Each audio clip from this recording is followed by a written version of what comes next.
All right. Hey guys, I hope you all are doing well. Camden here. I just got back from Vancouver. I have so many questions.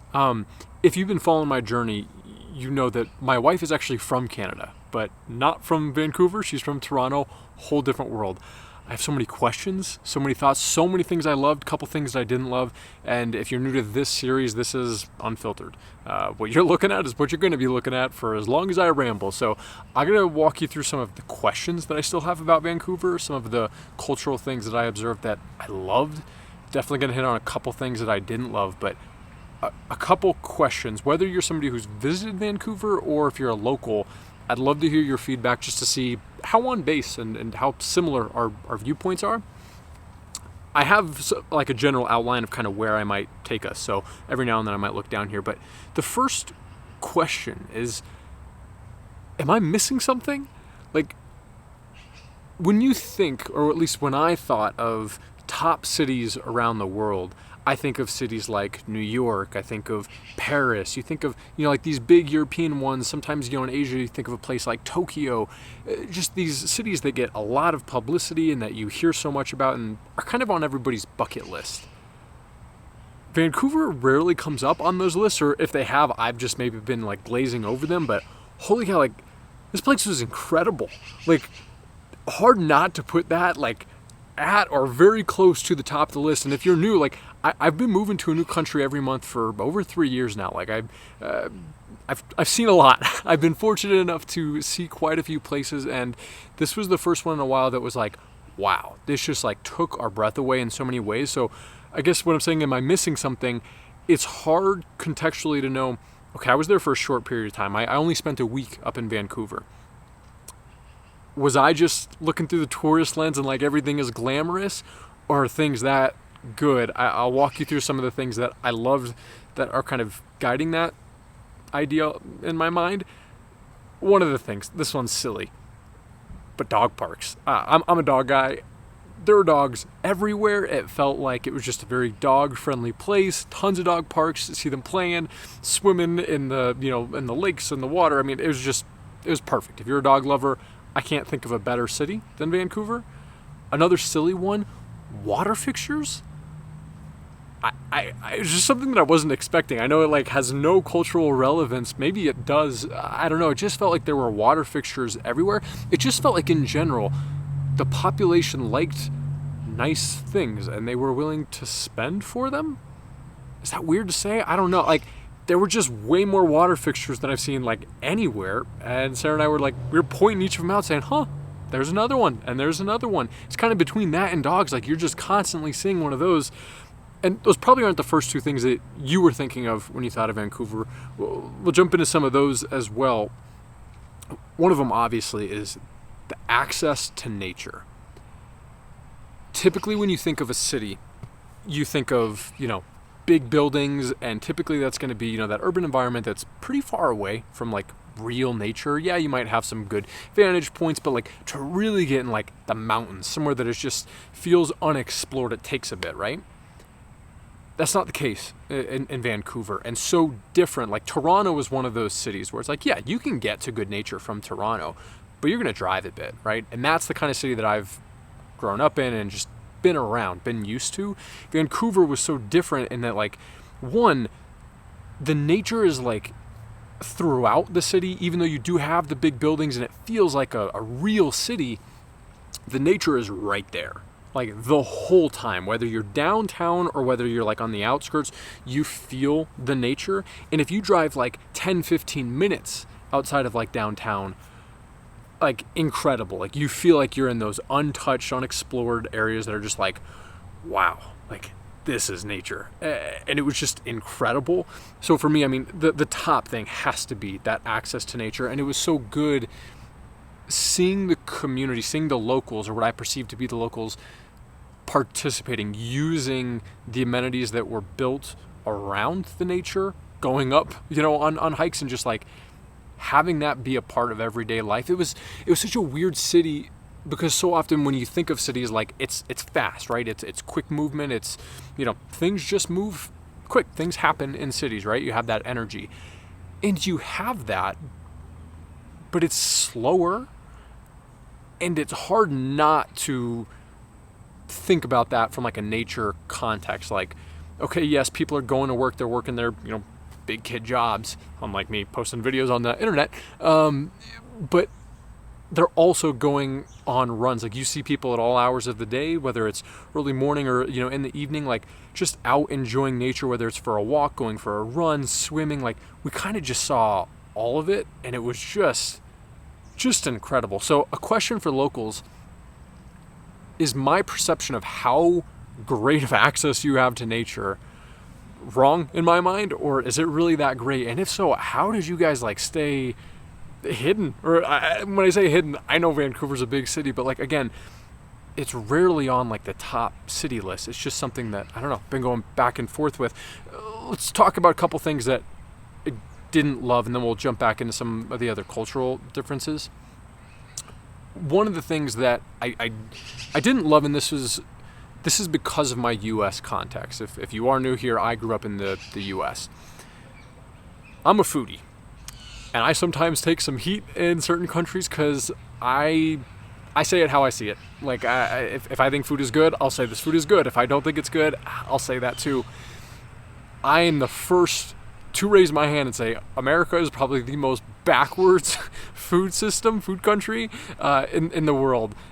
So take everything I say with a grain of salt. Understand that my context is from the American perspective. And one of the things that I've enjoyed so much about having the opportunity to live in all of these different countries and explore and eat in them is I feel like you just learn so much about a culture, and there's just so many differences when you eat. How that all relates to Vancouver. Vancouver was similar to the U.S. It was one of the things where one of the places that I have taken some heat for being maybe critical about the food is the UK. And when I think of three countries that are most similar in terms of not necessarily the type of food, but how food is prepared and the quality of it, I think of the US, the UK, and Canada. And maybe I'm off base here, but like, when you walk into the Canadian grocery stores, you're seeing all the US brands, right? It's all the processed stuff. And it's not to say that there aren't healthy options available. There are. But it's very clear that you are close to that US culture, which for me, traveling, those are the least rewarding places to travel and eat in, just because it's closest to home, right? Like, it's hard to do a lot of learning through that. Don't get me wrong, it was better, and I was quite surprised by the food scene. The upper tier food scene in Vancouver seemed phenomenal. I had some outstanding meals in Vancouver, but in general, I did feel like it was close to the U.S. And maybe a good example of this is a place that gets hyped up on some of like the tourist, blogs and places you have to go. Lee's Donuts. I apologize if you're a Lee's Donuts lover, and hey, that's great for you. Like, you do you. If you like Lee's Donuts, keep eating there. For me, I was like, okay, I waited in the long line. I see it. It's a donut. It's got a lot of sugar. It's not particularly high quality, like frosting. Like, I don't know. It wasn't anything special, where a lot of the time when I'm traveling, especially like in Europe and Asia and Africa, everywhere but the US and the UK, I'm typically like, wow. This is just like a higher quality. Things taste real. Things taste natural. Like, things taste good. That wasn't my experience at Lee's Donuts. It felt like any donut shop that you'd find in the U.S., and there's nothing wrong with that, but that was something that I didn't love because I'm looking for that difference. So I'd be curious from a local perspective, how do you all view the food situation? Like, do you feel like you have easy access? And when I say easy access, not just is it available, is it affordable? Can you actually afford to eat quality ingredients in a place like Vancouver? That was one of the things I didn't love. Another thing that I didn't love, which you see this in every city, it doesn't matter where you are. So this isn't necessarily a fault of Vancouver. It's just something that's sad, and you can't go without saying it if you're being honest. Like, there are a lot of people experiencing homelessness and who are really struggling in Vancouver. And it's such a hard thing to like wrap your mind around when you're in a city like Vancouver that is so like grand, and you see the wealth, right? Because Vancouver, like, one thing is clear, like, okay, the people who are living there, they've got money, right? You look at real estate prices there, it's crazy. Food was affordable for me because I was using the US dollar, different currency. Right now, the Canadian currency just doesn't stand up very well to the US dollar. So it wasn't bad in terms of affordability if you're using that, but I imagine that's very different for the locals. And I recognize that for the locals, Vancouver is kind of top tier or close to it. So to see that amount of wealth, to see all the nice things like the water fixtures, like some of the other things that we'll talk about in a second, like when we talk about the amenities of how they've constructed things, but then you also see right under those buildings all the people who are just, they're just struggling. It's sad, again, U.S. context. Part of this journey for me and Sarah is, we recognize there are so many great things in the U.S., but we also recognize there are challenges, and it's fun for us and interesting to get to see how are other countries approaching the problems. How do the problems maybe differ? How do solutions differ? What's working? Looking for something to provide some hope, right? You would hope that a place like Canada, when you think of Canada, again from the American context, if you spend time in the U.S., especially over the last 8 to 10 years, you always hear people kind of joking and saying, "Oh, if things really go south here in the U.S., we'll just go up to Canada. We'll move up there." That's kind of everybody's like running joke, or at least in my circle. And the underlying assumption there is that, oh, Canada has more social services. You're not going to deal with some of the problems that we deal with in the U.S. up in Canada.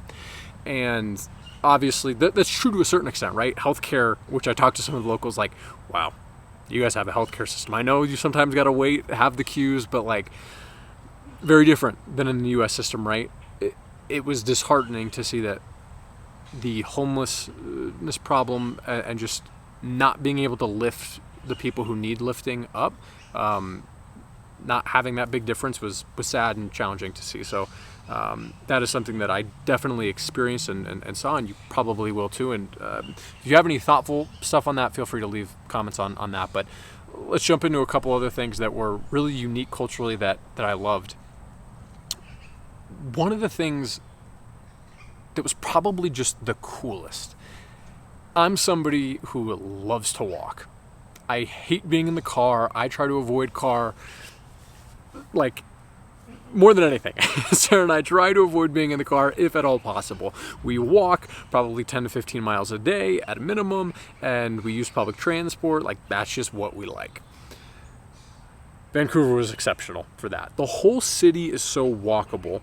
And if you don't know Vancouver, they've got what they call Stanley Park. Think of it like, from a U.S. standpoint, like Central Park in New York. It's like that, although you don't have city wrapping around it. It's like it's an island. It's a little bit bigger than Central Park. I think I looked it up and it was like maybe 10% bigger. So, I mean, it's massive, but it doesn't feel like a park. It feels like you're in a forest.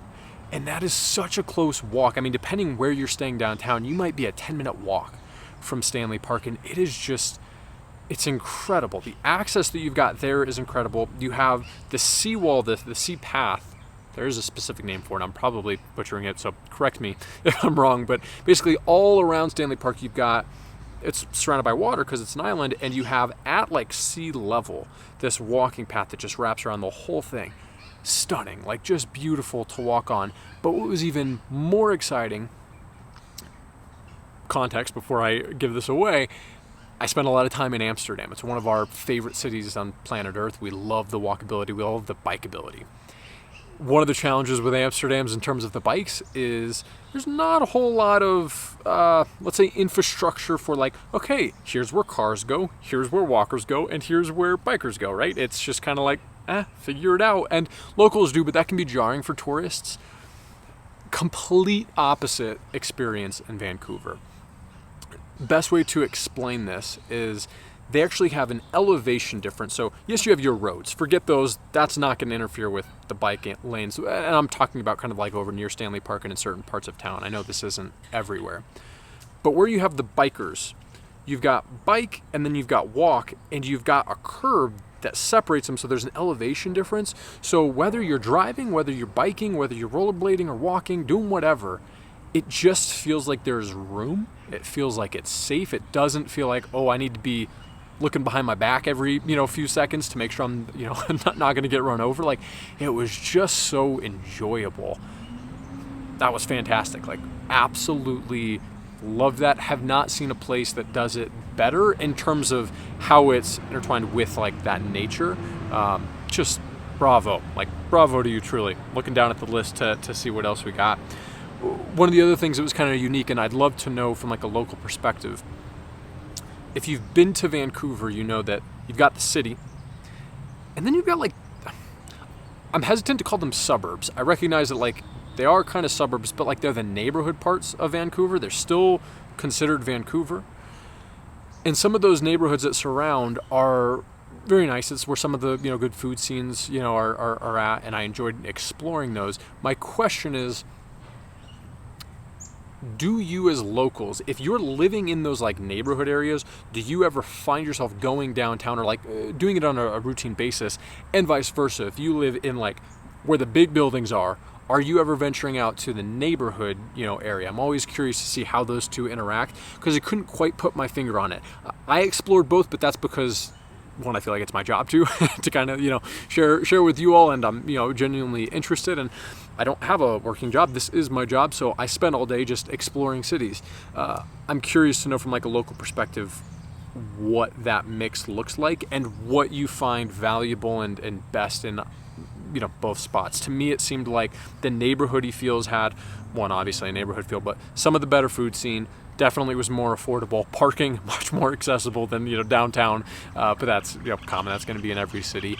But I did find that it was further or felt further from the nature, and I don't know if that's because it was further from Stanley Park or just kind of the walkways in general. That there are just various parks and spots where you can look at a beach or cross a bridge. I don't know. It just felt a little further in some of the neighborhoods. Some of them, not all.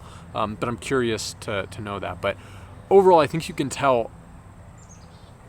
I love Vancouver. I'm definitely going to go back and spend a full month there. I'm curious as to where it will rank long term. With my wife being Canadian, we've always said, hey, there's always a possibility we end up settling in Canada.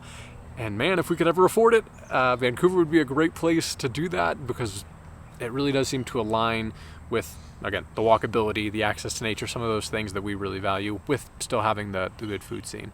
But I'm curious, if you've traveled there, what are your thoughts? Where am I off base? What am I on point with? And of course, don't feel afraid to tell me that I'm wrong. I recognize that like all of these observations that I just gave to you were just in spending a week there. So I recognize it's a limited amount of time. I do my learning through you guys sharing in the comments and hearing from locals. So as long as we all just keep it respectful, which you guys normally do a great job of doing, I really enjoy it and hope that we can have another conversation about it. So I hope that all made sense. Hope this was helpful. I will have a full video that is like Vancouver tips, things that first time tourists are going to want to know. That will be coming out here in the next few weeks. Once that's live, you'll be able to watch it right here. It's not going to be out in these first few days, but check that out. I hope this was all helpful, and we'll catch you guys next time.